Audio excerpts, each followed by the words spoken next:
কেউ যদি মিস তাহলে সে জানতে পারে অনার্স দ্বিতীয় বর্ষ পরীক্ষা 2025-এর জন্য মুসলিম দর্শনের অনলাইন ক্লাসে তোমাদের স্বাগত জানাচ্ছি। আজ আমরা পড়ব খ বিভাগের মুসলিম দর্শন ও ইসলামী দর্শনের মধ্যে পার্থক্য। এই প্রশ্নটি তোমাদের জন্য খুবই ইম্পর্টেন্ট, কারণ এই প্রশ্নটি দেখো 23 সালে আসছে।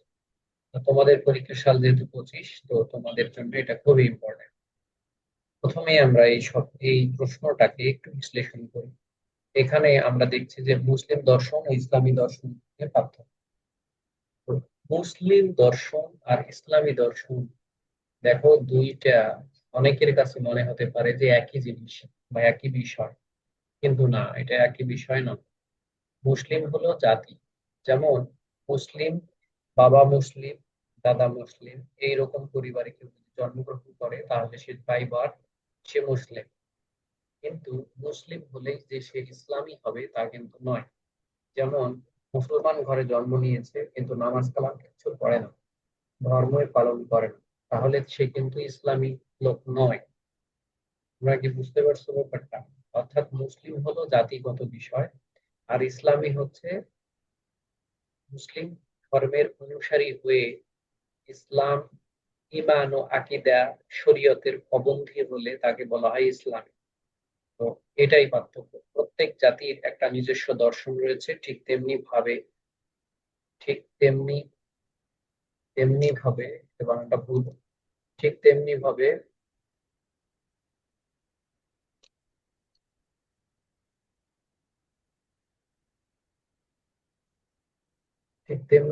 মুসলিম জাতিরও একটা নিজস্ব দর্শন রয়েছে, যা সাধারণত মুসলিম দর্শন নামে পরিচিত। অনেক মুসলিম দর্শন ও ইসলামী দর্শনকে এক মনে করেন, তা আসলে এক নয়। মুসলিম ও ইসলামী দর্শনের মধ্যে পার্থক্য।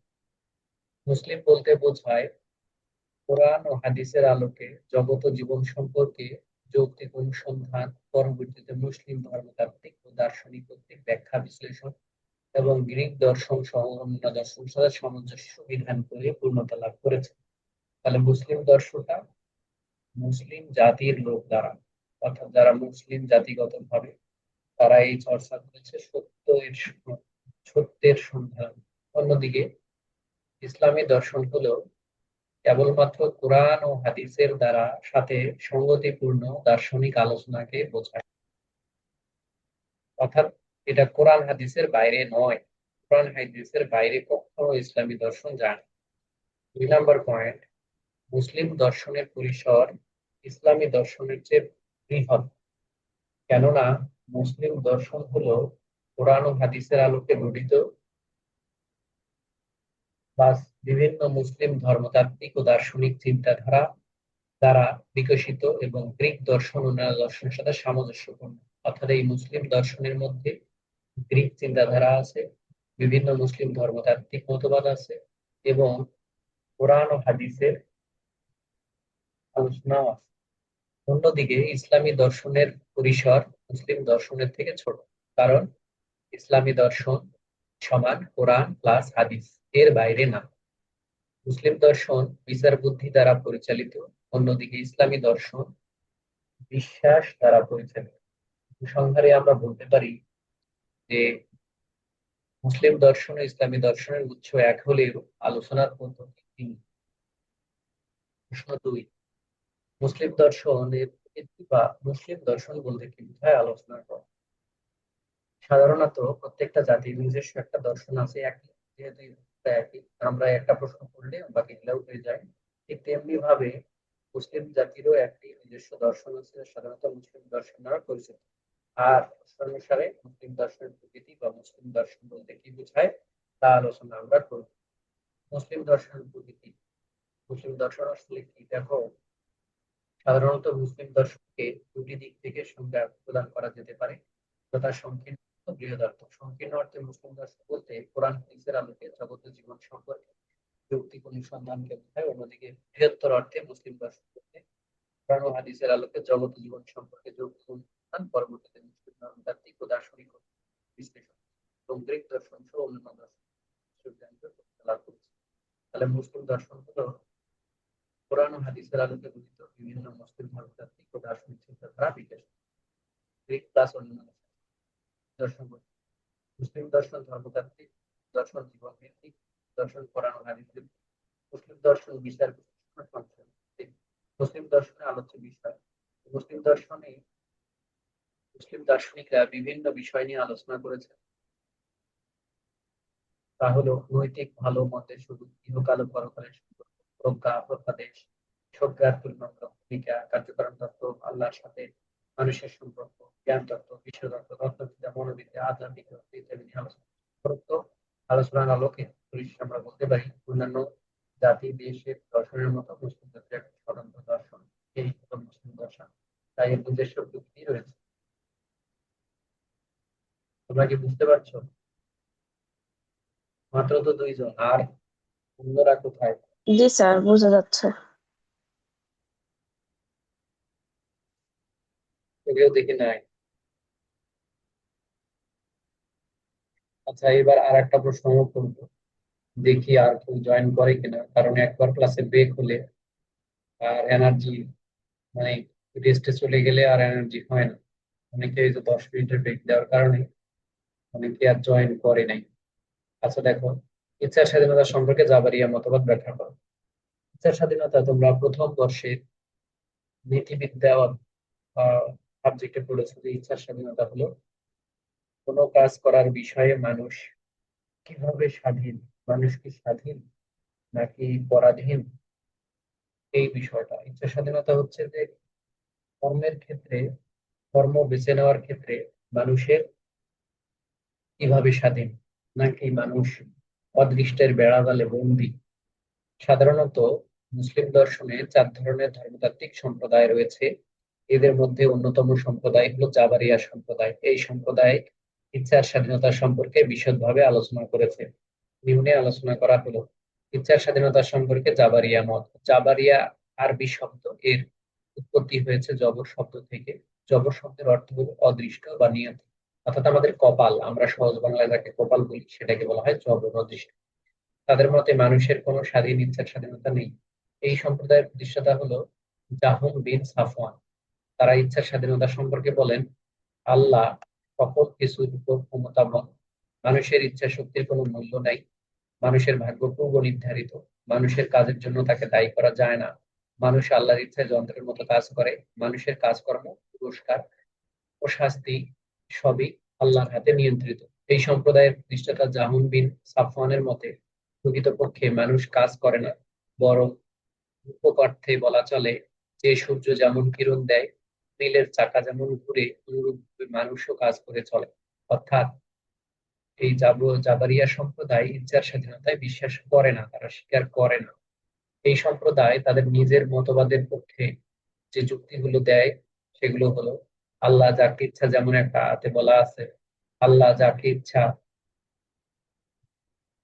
ক্ষমা করেন, যাকে ইচ্ছা শাস্তি প্রদান করেন, কেননা আল্লাহ সর্বময় ক্ষমতার অধিকারী। বলো, আল্লাহ সাম্রাজ্যের অধিকারী, যাকে ইচ্ছা তিনি রাজ্য দান করেন, যাকে ইচ্ছা তিনি রাজ্যচ্যুত করেন, তার হাতেই রয়েছে মঙ্গল ভান্ডার।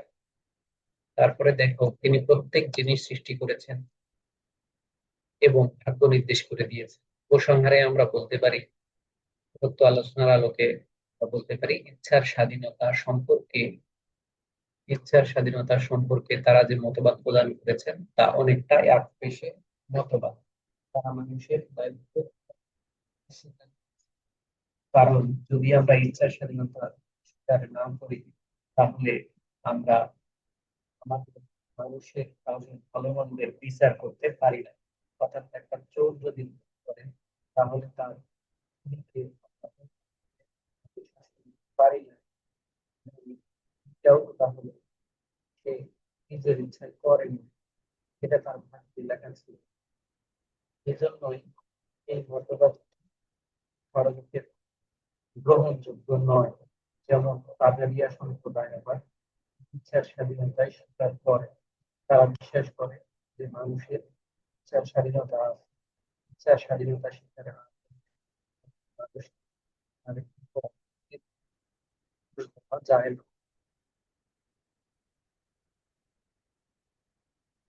আচ্ছা, এবার আমরা শিখবো বিচার স্বাধীনতা সম্পর্কে কাদেরিয়া মতবাদ।